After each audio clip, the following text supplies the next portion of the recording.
Ist Elementor immer noch die unbeliebteste Klasse im Spiel und wie viele Spieler haben bereits schon Level 160 erreicht?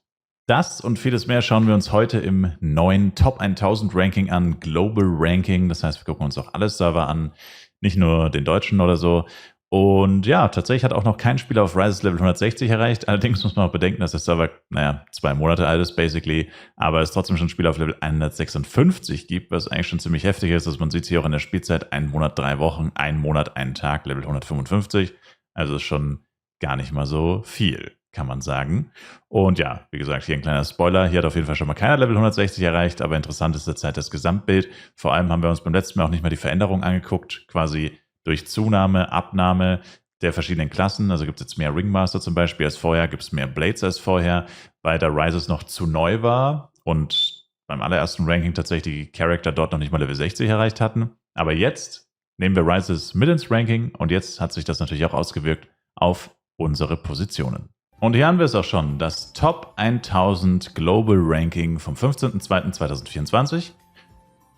Und als allererstes werfen wir den Blick auf die rechte Seite. Hier drüben sind wir bei den 160ern und beim Eintrittslevel in die Top 1000. Das bedeutet quasi, dieses Level muss man erreichen, mindestens erreichen, um in den Top 1000 überhaupt aufgeführt zu werden auf den verschiedenen Servern. Durchschnittlich wäre es wahrscheinlich irgendwas um die 140 rum. Und das hier ist die Gesamtzahl der 160er Charakter global. 410, die Zahl kann minimal abweichen wegen Master Quest und Hero Quest, aber 410 Leute zum Zeitpunkt, wo ich es aufgenommen habe, waren Level 160. Und ja, mehr als ein Viertel davon alleine auf dem Server LaWolf mit 129.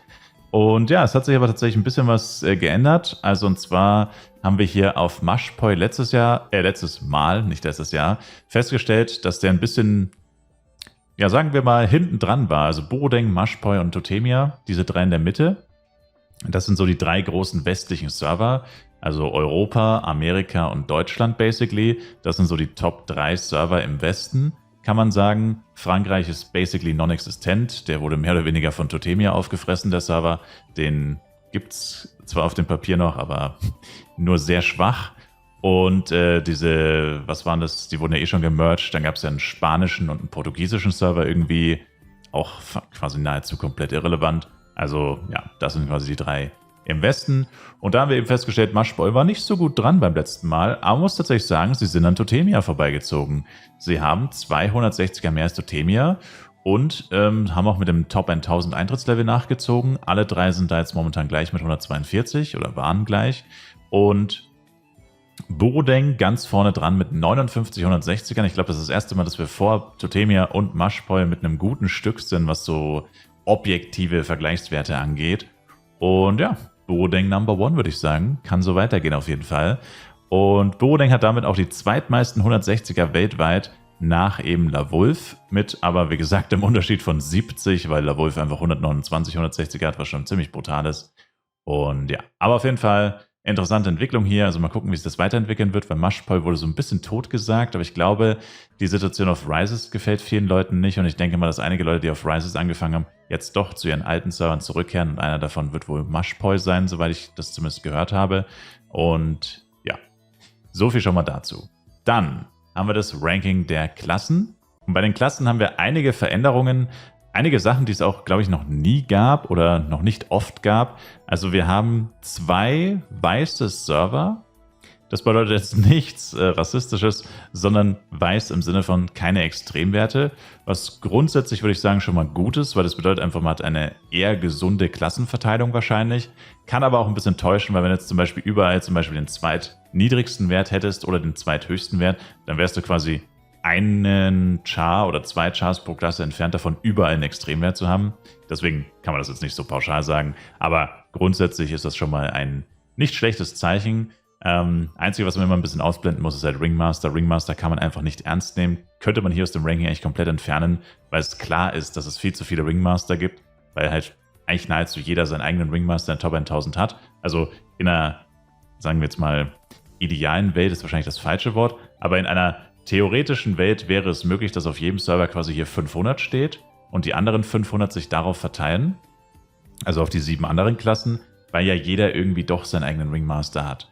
Aber was mir auf Borodeng tatsächlich auch schon oft aufgefallen ist, sind Leute in der Koralleninsel, oder Ringmaster in der Koralleninsel besser gesagt, die halt wirklich nur Level 125, 129, 130 sind. Also die wirklich 19 Level unter dem Main-Character von der gewissen Person wahrscheinlich sind, sodass er gerade noch mitleveln kann, aber quasi der Main-Fokus liegt offensichtlich auf dem Main-Character, was ja auch absolut normal ist. Aber diese ganzen Ringmaster fallen da zum Beispiel nicht mit rein. Das heißt, man kann jetzt hier nicht sagen unbedingt, dass es, sagen wir jetzt mal, was wäre jetzt hier so ein Extremwert. Na gut, da wohl vielleicht nicht so ein gutes Beispiel, sagen wir Borodeng. Dass man auf Borodeng sagen könnte, jetzt zum Beispiel 700 Leute spielen ohne eigenen Ringmaster. Das wäre komplett falsch, weil erstens mal macht sich nicht jeder mehrere Ringmaster, nur weil er mehrere Main-Character hat. Also ein Ringmaster könnte man eigentlich argumentieren, reicht. Also ich zum Beispiel habe 2 Ringmaster und 12 andere Chars in den Top 1000. Das heißt, ich alleine bin 2 Ringmaster und 12 hiervon. Also von dem her kann man das jetzt nicht so pauschal sagen, sondern es ist halt eher so, erstens das, was ich gerade gesagt habe und zweitens, also Multi-Main-Accounts in den Top 1000, aber nur 1 oder 2 Ringmaster. Und das andere ist halt einfach Leute, die in den Top 1000 sind, aber der Ringmaster ist halt noch so niedrig, dass er nicht in den Top 1000 ist. Also muss man auch immer ein bisschen aufpassen, wie man diese Zahlen interpretiert. Aber lange Rede, kurzer Sinn. Ringmaster ist einfach immer uninteressant irgendwie, weil es fast keine Aussagekraft hat, weil da steckt so viel dahinter, warum auf dem einen Server mehr oder weniger Ringmaster drin sind. Es kommt auch immer auf die Aktivität des Servers an und so weiter. Also kann man jetzt so pauschal nicht so viel von ablesen. Deswegen neige ich immer dazu, Ringmaster eigentlich komplett zu ignorieren. Ja, weil es keine so übergeordnete Rolle spielt. Die anderen Klassen sind wesentlich interessanter. Hier ist es auch wesentlich knapper tatsächlich. Kommen wir noch kurz zur Gesamtverteilung, machen wir das schon mal vorab. Also es hat sich leider nichts geändert. Nicht Ringmaster. Ringmaster ist weiter beliebtester, das wird auch immer bleiben. Elementor ist leider weiter unbeliebtester, hat zwar einen Zuwachs von 10 bekommen im Vergleich zur letzten Statistik, von 646 auf 656 insgesamt weltweit Elementoren in den Top 1000. Falls ich gerade Ringmaster gesagt habe, ich meinte Elementor. Und hat sich leider nichts geändert. Er ist immer noch nah dran am Psykeeper. Also Unterschied zwischen Psykeeper und Elementor ist 54 gerade. Also nicht sehr viel. Die beiden sind wirklich die absoluten Schlusslichter. Jester ist jetzt auch nicht so weit weiter vorne. Nochmal 89 über dem Psykeeper. Aber ja, die 3 bilden weiterhin das Trio der unbeliebtesten Klassen. Und das sieht man vor allem daran, kein einziger Server hat auch nur einen der 3 über 100 aktuell. Wir hatten, glaube ich, mal Totemia oder Mashpoi hatte, glaube ich, mal über 100 Jester kurzzeitig, vermutlich wegen PvP Guild War oder so. Aber das letzte Damage Ranking, falls ihr das gesehen habt, würde ich euch auch dringend empfehlen, euch das anzugucken. Sehr interessant. Und da kam zum Beispiel raus, warum vielleicht viele Leute eher aufgehört haben, Jester zu spielen, außer vielleicht im PvP, weil es wahrscheinlich im High-Level vor allem eher unbefriedigende Ergebnisse gab. Und man dann halt wahrscheinlich die Entscheidung eher getroffen hat, lieber was anderes zu spielen als den Jester. Und ja, wie gesagt, die 3 sind hier auf jeden Fall immer schon die Schlusslichter gewesen. Das wird sich wohl auch so schnell nicht ändern. Knight ist nämlich doch ein gutes Stück dann nochmal über Jester mit weit über 100 mehr. Also wird er so schnell auch nicht abfallen. Hat sogar einen Zuwachs von 28, den größten Zuwachs gehabt die letzten 30 Tage. Und es lag definitiv nicht an Rises, weil Rises hat nur 64, also es lag an anderen Gründen anscheinend. Und ja, das waren so die größten Veränderungen. Ringmaster 62 verloren ist auch immer gut, keine Frage. Aber wie schon gesagt, Ringmaster sind so oder so zu viele. Selbst wenn da minus 500 stehen würde, wären es immer noch zu viele. Also da müsste schon minus 2000 stehen, dass man sagen würde, jetzt ist es ein gutes Ranking.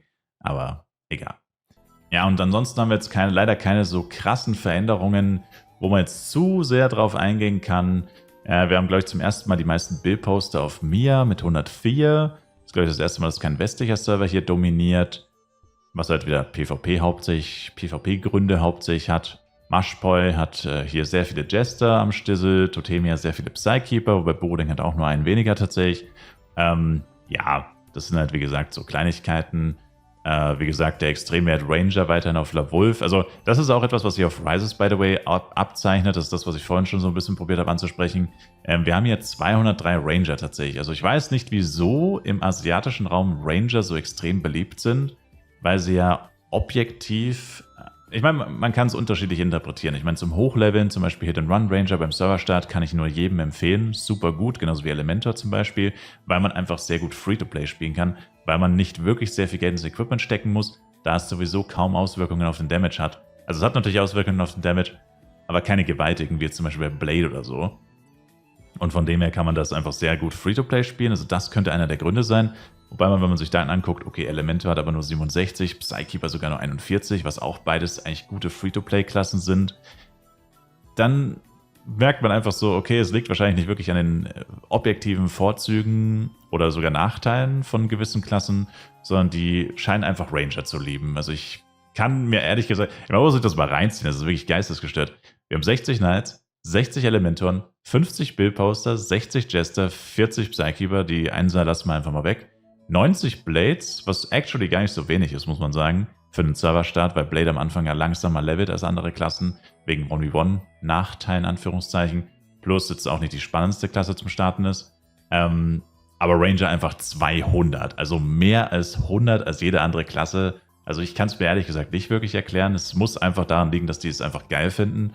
Und wenn man sich die anderen Server anguckt, ist ja das Gleiche. Also wir haben die meisten Ranger auf LaWolf, die zweitmeisten auf Mir, die drittmeisten auf Rises. Und ich glaube sogar nicht ganz die viertmeisten auf, ist ja egal. Aber auf jeden Fall, die sind extrem heiß auf Ranger.